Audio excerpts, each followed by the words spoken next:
So, hello! If you ever wanted to watch a stranger on the internet build random stuff or play some video games, hey, you're probably at the right place.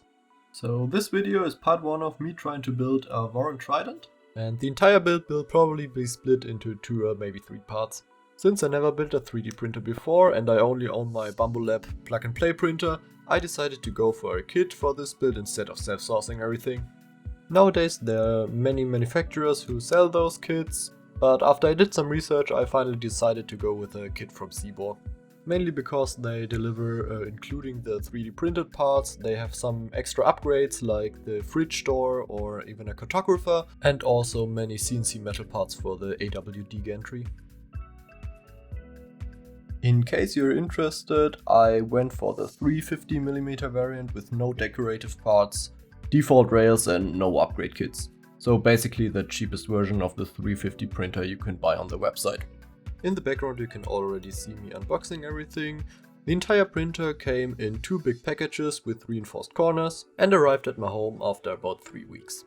When I unpackaged the white panels you can see right now, I was kind of confused because I thought these were supposed to be glass or any type of see-through acrylic, but after a minute I noticed there's just a foil on top of them for protection during shipping. And as you can see right now, the reinforced corners were probably necessary because one of them already broke in the package, probably at some point during shipping. Now we can already take a look at the instruction manual. You can either find it on the Voron website, or like in my case you can find the manual that Cibor specifically created for their own kits on their official website. Except for some minor mistakes I found during building, this manual is actually pretty good, with detailed step-by-step instructions and pictures for every step you take. They even have explanations, for example how the blind joints work. First I take out all the extrusions and sort them by size and if they have any holes or not, and afterwards I have to prepare all of them with the screws in order to create the blind joints. There actually was a set of Allen keys inside the kit, but I still choose to use my electric screwdriver since it's just a lot faster. But I still have to use the Allen keys at some points, since for example for the blind joints, my screwdriver bits are just not long enough to fit in there.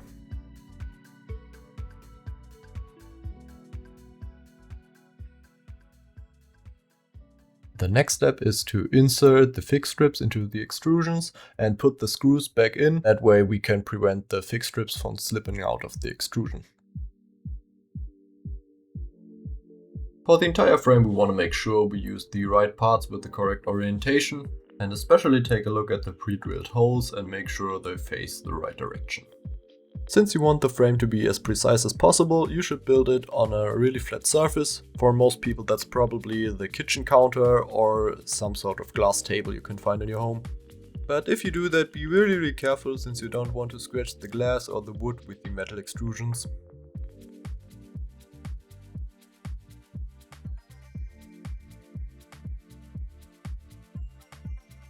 And don't forget to insert the little screw you see right now. Unfortunately you are not able to see it right now, but remember that the extrusions on the left and right in the middle are the ones we put the fix strips in earlier. And in the menu this is stated by the little apostrophes right behind the extrusion keyword. But they are facing downwards, that's why you're not able to see them.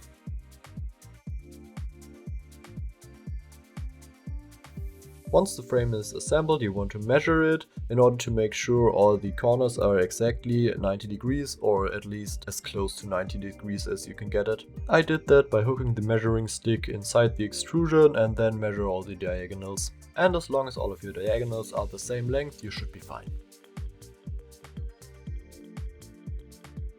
After you made sure your frame is as precise as you can get it, we will need to use the T-nuts. These are basically just smaller variants of the fix strips we inserted earlier, but in this case these are M5 T-nuts, so they have bigger holes. But the benefit of the T-nuts is that we can simply place them on top of the extrusion and apply some downwards pressure and they will simply snap in place.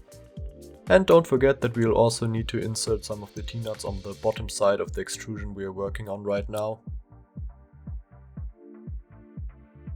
At this point we'll already start to use the CNC metal parts, and you should be really careful which parts you pick because they all look pretty similar, but they all differ from each other in several small details like a fully drilled hole, an additional bore or maybe a threaded hole. And by just reading what the packaging says, you can probably avoid most of the mistakes I did and save yourself a lot of time and work. Here you can see some of the small differences these parts have. For example, in this case, one of the parts has a threaded hole and the other one has a hole with an additional bore such that a screw can fit in and the surface be still flush.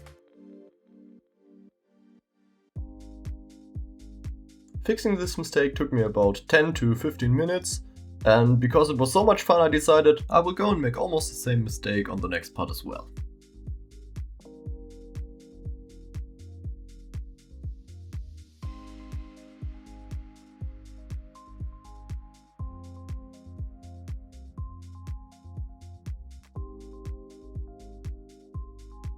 Maybe you already spotted the mistake I did right there. Yes, exactly. The parts are packaged like you should assemble them, but I managed to pick the upper left and the lower right part. And I'll have a lot of fun fixing that mistake later.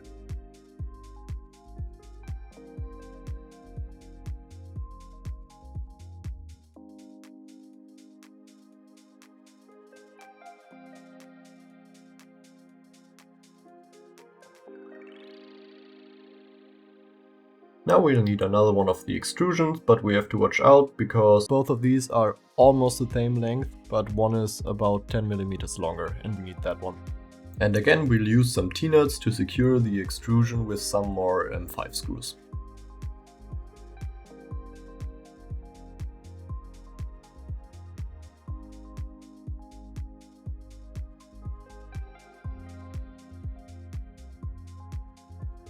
And because these two axes are not completely aligned with each other, we'll use our first 3D printed part in order to connect these two axes with even more M5 screws and T-nuts.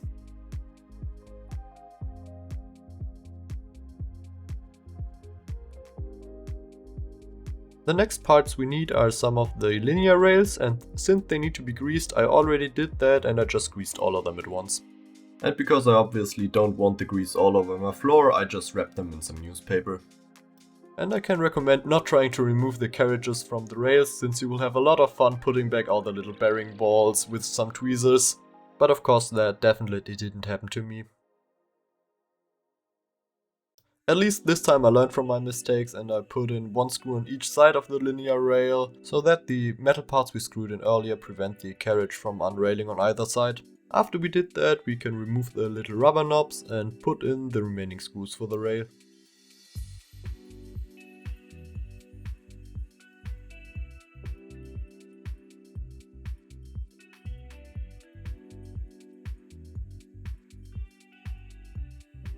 The next step is to prepare some of the bearings the timing belts will run on later.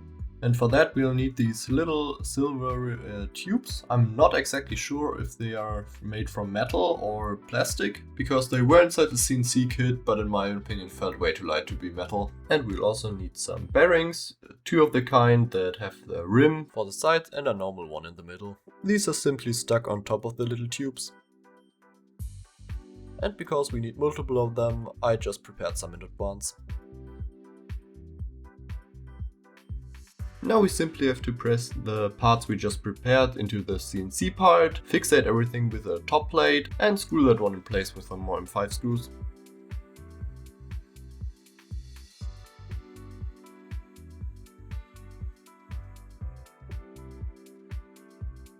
And then just do the same on the other side.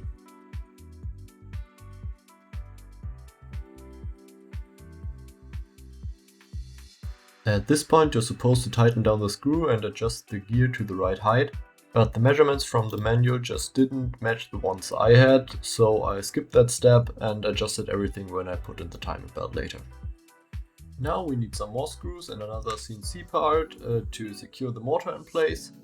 And watch out, because there are 3 screws with the same length and one is a little bit shorter, and it took me quite some time to notice that.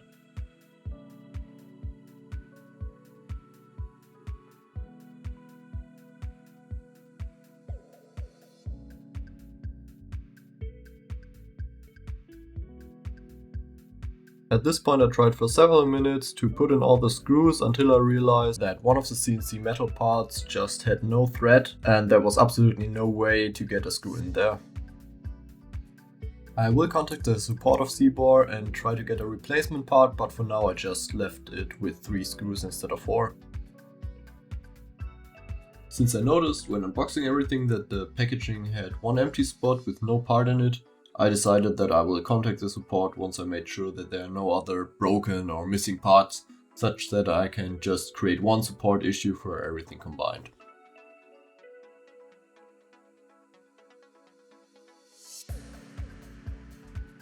Now we'll install the motor slider, which I think is later on used to tension the timing belts. I forgot to show it, but I also greased the motor sliders as recommended in the manual.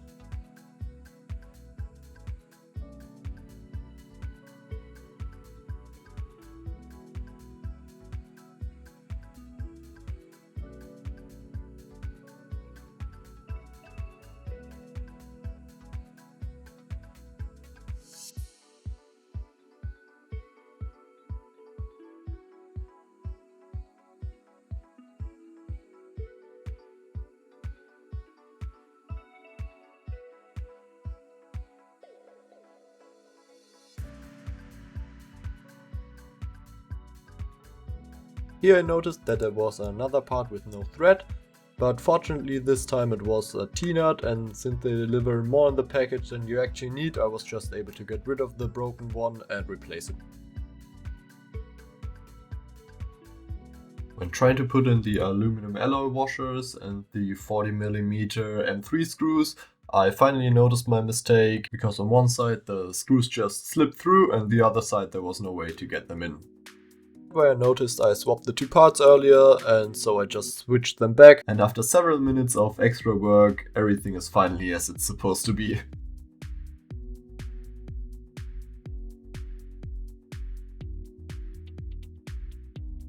After spending quite some time fixing everything, I was finally able to move forward and start building the Y-axis. First we have to build one of the belt guides for each side of the axis. To do that we need to prepare some more of the little tubes, the bearings and the gears, fixate them with 2 of the metal parts and then screw everything together.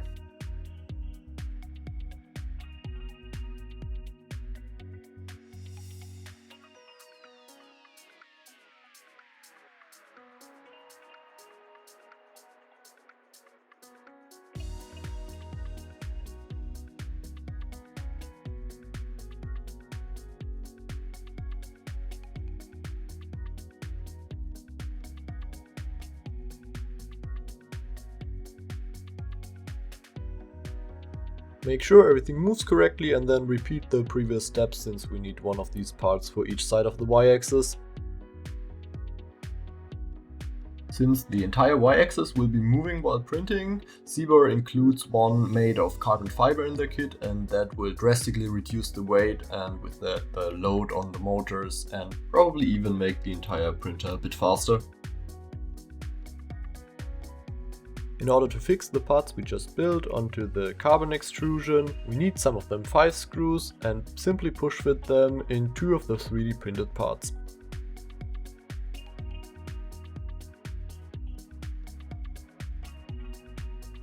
At this point the menu suggests to screw in the linear rails onto the fixed strip first and afterwards push in the printed parts, but I found it a lot easier to do it the other way around, because the prints will hold the fixed strip in place, and so you don't need 3 hands to hold the fixed strip, the linear rail and a screwdriver at the same time.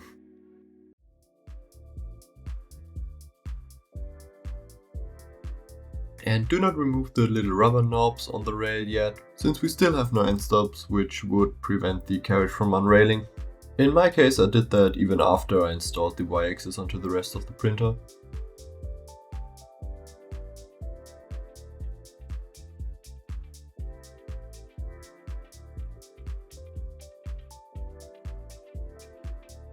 After that we finally prepared all the parts for the Y-axis, and now we just have to put everything together. And for that we just push the belt guides onto the carbon fiber rod, press everything together that it fits, and secure everything with 4 and 5 screws on the top and 2 on the bottom. For my part, I had to loosen most of the screws from the belt guide a little bit in order to be able to fit it in.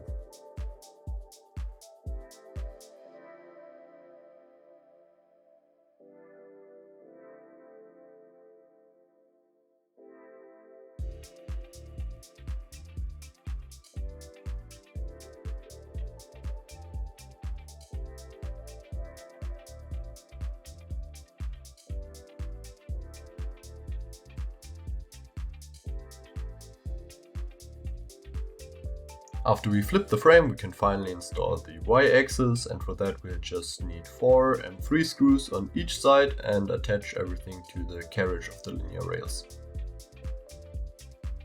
Here I had to loosen the screws we put into the 3 printed parts a bit in order for the Y-axis to be the correct length and reach both of the carriages.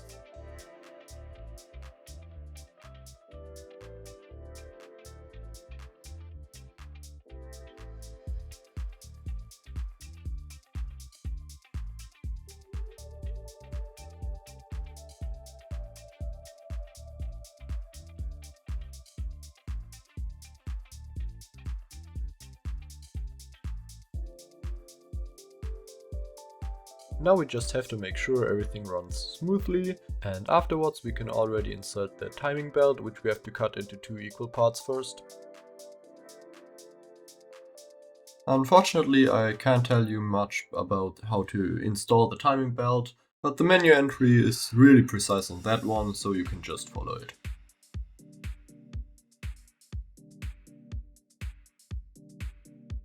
Just make sure every time the belt changes direction that it runs on top of a bearing. That way you can make sure you built everything correctly and did not accidentally insert one of the tubes with the bearings on top the wrong way around.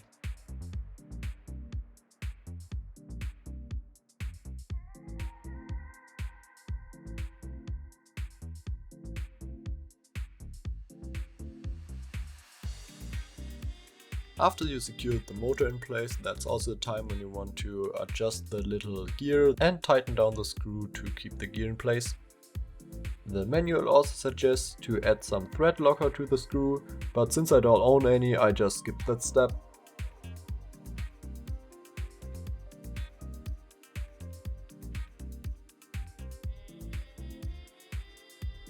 Just make sure the belt runs right in the middle of the gear. And don't be like me and forget to put in another CNC part right below the motor slider. It's not as grave as a mistake as the ones I did before, but it's still a bit annoying if you have to remove the screws you just put in a minute earlier.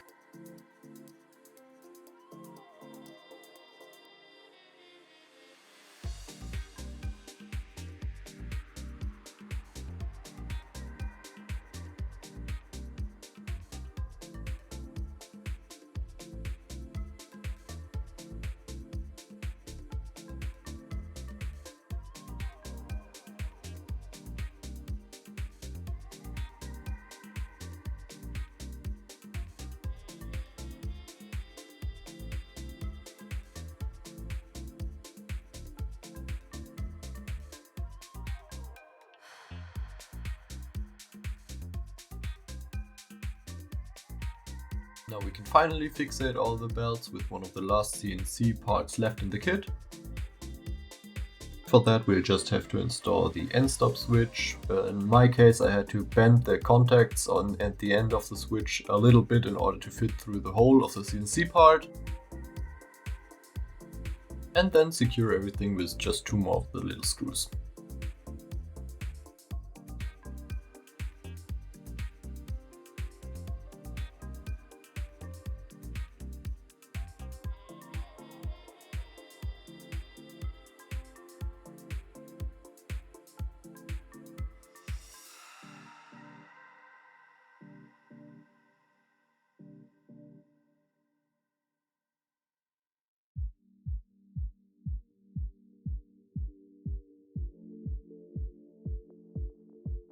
Now you have to pull the ends of the belts through the little holes on the metal part and afterwards fixate everything with the little belt tensioner.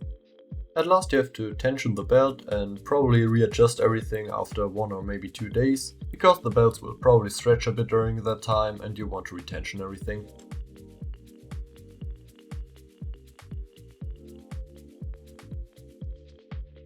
Make sure that everything runs smoothly, but don't move the axis too fast since you don't want to damage the motors. I also did not yet cut the ends of the belts, since I'm a little afraid that I will cut too much, so I will delay everything for as long as I can.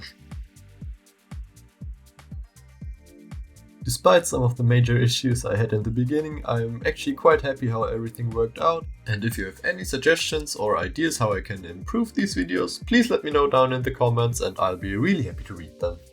But for now, thank you very much for watching and goodbye!